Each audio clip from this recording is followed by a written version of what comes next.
अस्सलाम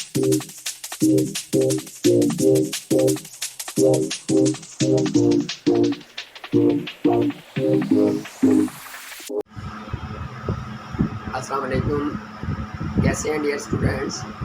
आज हम chapter number 10 from the 10th class का पहला टॉपिक स्टार्ट करेंगे, जो है मोशन ऑफ द मैस अटैक टू ए स्प्रिंग, जिसे सिंपल ज़बान में हम मैस स्प्रिंग सिस्टम भी कहते हैं, क्योंकि इसमें हम एक मैस को स्प्रिंग के साथ अटैच कर देते हैं, इसलिए इसे हम मैस स्प्रिंग सिस्टम भी कहते हैं। अब इसे समझने के लिए हमारे पास जैसे इलास्टिसिटी रबड़ की एग्जांपल समझ लें, या हमारे पास स्प्रिंग की एग्जांपल समझ लें। तो जब हम स्प्रिंग के ऊपर फोर्स लगाते हैं तो स्प्रिंग की लंबाई में, लेंथ में इजाफा हो जाता है, या रबड़ की लंबाई में इजाफा हो जाता है। तो यही बात हम ये कहते हैं कि if a force exert on the mass attach with the spring, अगर हम एक फोर्स मैस जो स्प्रिंग के साथ अटैच है उस पर लगाते हैं, then it cover a small displacement X from the mean position, तो ये अपनी मीन पोजीशन से कुछ डिस्टेंस कवर करता है in the direction of force, इसलिए हम उसे क्या कहते हैं, डिस्प्लेसमेंट कहते हैं। और जहाँ पर भी इलास्टिसिटी की बात आ जाए तो वहाँ पर हम क्या यूज़ करते हैं, हुक्स लॉ यूज़ करते हैं। तो यहाँ पर ये हमारे पास के अकॉर्डिंग टू हुक्स लॉ, आप फर्ज करते हैं कि बॉडी जिस पोजीशन पर रुकी होती है उसे हम उसकी मीन पोजीशन कहते हैं, और इसे हम ओ से रिप्रेजेंट करते हैं। ये जो इनिशियल पोजीशन है इसे इक्विलिब्रियम पोजीशन भी कहते हैं, इसे मीन पोजीशन भी कहते हैं, कि यहाँ पर बॉडी रुकी हुई है और ये इसकी मीन पोजीशन ओ है। When we applied a force on it, जब इसके ऊपर हम फोर्स लगाते हैं तो ये बॉडी फोर्स की सिमत में कुछ डिस्टेंस कवर करती है, जिसे हम डिस्प्लेसमेंट कहते हैं। तो फिर यही है कि according to Hooke's law force is directly proportional to displacement. जब फोर्स बढ़ेगी तो डिस्प्लेसमेंट बढ़ेगा, फोर्स कम होगी तो डिस्प्लेसमेंट में चेंजिंग कम आएगी। तो इसलिए हमने कहा कि F directly proportional to displacement. अब जब भी प्रोपोर्शनल को ख़त्म करते हैं फिजिक्स में तो हम कोई कांस्टेंट यूज़ करते हैं, इसलिए यहाँ पर हमने के कांस्टेंट यूज़ किया। हमने क्या यूज़ किया, के कांस्टेंट यूज़ किया। और नेगेटिव साइन में ये बताता है कि ये जो फोर्स है ये अपनी मीन पोजीशन की तरफ रहती है। तो अब यही बात कि जैसे हमने इसे फर्ज करते हैं कि इसके ऊपर फोर्स लगाई, फोर्स लगाने से इसने डिस्टेंस कवर किया, जैसे हम छोड़ेंगे तो बॉडी क्या करेगी, अपनी मीन पोजीशन की तरफ आएगी, लेकिन ड्यू टू इनर्शिया ये यहाँ पर नहीं रुकेगी, ये अपनी दोबारा एक्सट्रीम पोजीशन बी की तरफ चली जाएगी। तो अब यहाँ पर जो के जो है ये है तो कांस्टेंट है, लेकिन यहाँ पर इसे हम क्या कह रहे हैं, स्प्रिंग कांस्टेंट कह रहे हैं। और अगर स्प्रिंग कांस्टेंट के को डिफाइन करना चाहें तो उसे हम क्या कहते हैं, K is equal to minus F over X, और यानी इट्स मीन के ratio of the force to the displacement is equal to spring constant के।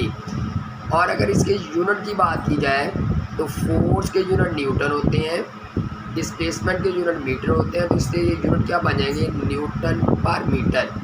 फोर्स के यूनिट न्यूटन, डिस्प्लेसमेंट के यूनिट मीटर, तो इसलिए इसके यूनिट क्या बन जाएंगे, न्यूटन पर मीटर, अगर इसके यूनिट की बात की जाए।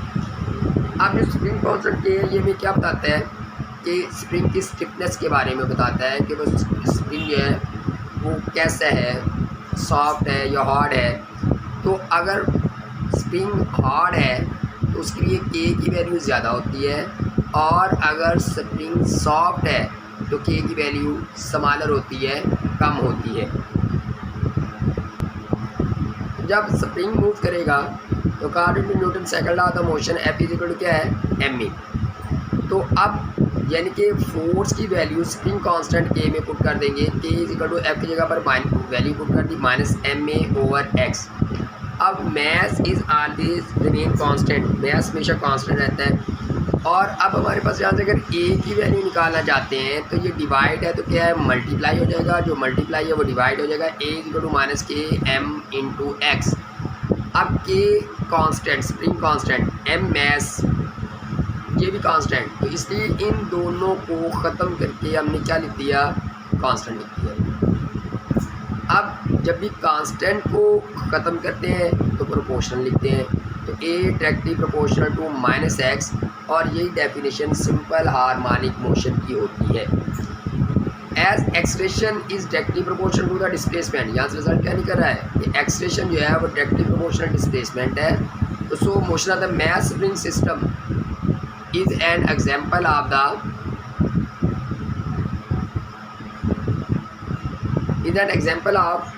Simple harmonic motion. Its mean कि ये जो एग्जांपल है ये किसकी है, ये सिंपल हार्मोनिक मोशन की एग्जांपल है जिसमें acceleration directly proportional to displacement होता है।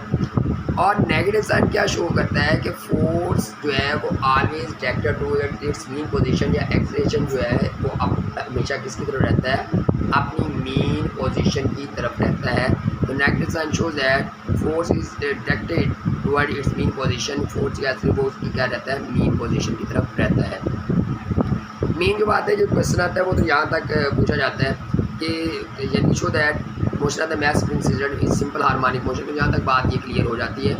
आगे फिर इससे हम कहते हैं कि इसमें डिफाइन है रिस्टोरिंग फोर्स। तो अब रिस्टोरिंग फोर्स क्या है, which always push and pull the oscillatory motion, यानी कि ऑलवेज पुश और pull the object performing oscillatory motion toward the mean position, कि ये हमेशा बॉडी को मीन पोजीशन से अवे भी लेके जाती है और मीन पोजीशन की तरफ भी लेके आती है। जैसे स्प्रिंग सिस्टम की हमने बात की, तो ये ए पर भी जाता है, ए से दोबारा ओ की तरफ आता है, ओ से दोबारा बी की तरफ जाता है। तो इससे हम कहते हैं रिस्टोरिंग फोर्स। यानी कि एग्जांपल के तौर पर रिस्टोरिंग फोर्स हम क्या कहना चाह रहे हैं, तो रिस्टोरिंग फोर्स हमारे पास ये है कि बॉडी ओ से ए की तरफ जा रही है या ए से ओ की तरफ आ रही है, ओ से बी की तरफ जा रही है। तो ये जो हमारे पास फोर्स इसे मूव टुवर्ड और अवे, पुश एंड पुल जो भी कर रही है, उस फोर्सेस को हम किसका नाम देते हैं, रिस्टोरिंग फोर्स का नाम देते हैं।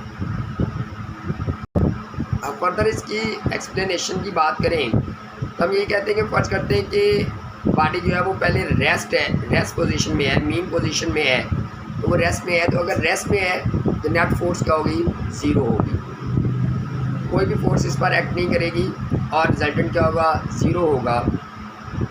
और इस पॉइंट पर किनेटिक एनर्जी भी ज़ीरो होगी और पोटेंशियल एनर्जी भी ज़ीरो होगी। जब कोई फोर्स एक्ट नहीं कर रही तो उसमें दोनों फोर्सेस क्या होंगी, ज़ीरो होगी। तो इसलिए हमारे पास ये जो है कि initially mass M is at rest में है, so resulting force is zero, कि वो ज़ीरो पर है। अब हम फर्ज करते हैं कि हमने इसके ऊपर फोर्स लगाई और फोर्स लगाने की वजह से ये बॉडी ने अपनी मीन पोजीशन से किसी भी तरफ मूव किया, यानी कि ए की तरफ गया, ए की तरफ उसने मूव किया। तो अब उसने कुछ डिस्प्लेसमेंट कवर किया। तो अब जैसे हम ए पोजीशन से छोड़ेंगे तो ये क्या बॉडी करेगी, दोबारा अपनी मीन पोजीशन ओ की तरफ आएगी, लेकिन ड्यू टू इनर्शिया यहाँ पर रुकेगी नहीं और आगे बी पोजीशन की तरफ चली जाएगी। तो अब ये कि suppose mass M pulled up to a position A and then release, अगर इसे ए पोजीशन पर ले जाकर छोड़ दिया जाए, due to restoring force is move toward the mean position हो, तो रिस्टोरिंग फोर्स क्या करेगी, दोबारा इसकी मीन पोजीशन की तरफ लेकर आती है। अब जैसे बॉडी मीन पोजीशन की तरफ आती है, इसकी स्पीड में इजाफा होता है क्योंकि स्प्रिंग उसे अपनी तरफ खींच रहा होता है। तो इसलिए यही बात कि mass gain speed when move toward the mean position हो, जब मीन पोजीशन ओ की तरफ आता है तो ये क्या करता है, ये स्पीड गेन करता है। लेकिन इनर्शिया की वजह से बॉडी अपनी मीन पोजीशन पर नहीं रुकती और ये आगे बी पोजीशन पर चली जाती है। Due to inertia the mass does not stop and reach extreme position B, यानी कि यहाँ से फिर दोबारा वापस बी पोजीशन की तरफ चला जाता है, क्योंकि इनर्शिया की वजह से। इनर्शिया क्या है कि जो चेंज आती है पोजीशन में। तो अब हमारे पास ये है जो रेजिस्ट करती है किसी पोजीशन को। तो अब ये हमारे पास ये कि stop reach to B the speed decrease when mass move toward the B, जब यानी कि बी की तरफ ये जा रही होगी तो इसकी स्पीड कम होना शुरू हो जाती है और ऐसा ऐसा बी पॉइंट पर इसकी स्पीड ज़ीरो हो जाती है। बी पॉइंट पर अगर स्पीड ज़ीरो होती है तो किनेटिक एनर्जी भी ज़ीरो हो जाती है और उसके बाद ये प्रोसेस दोबारा शुरू हो जाएगा। ये मीन पोजीशन की तरफ मूव करेगी, फिर मीन पोजीशन से एक्सट्रीम पोजीशन की तरफ मूव करेगी। तो यही बात कि this process is repeated and mess oscillate about mean position. तो ये मैस जो है अपनी मीन पोजीशन के गिर्द क्या करता है, वाइब्रेट करता रहता है, मूव करता रहता है।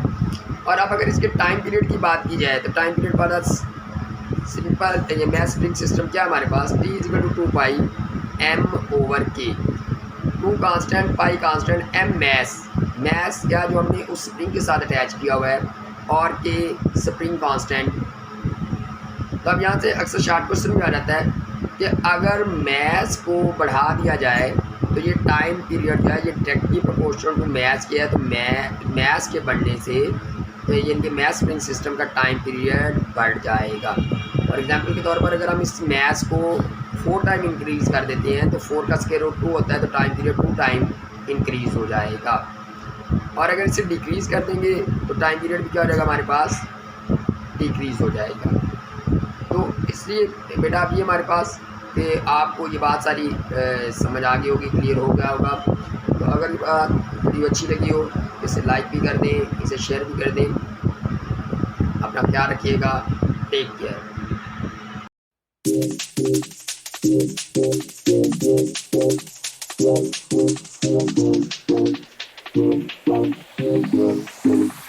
Artlist.io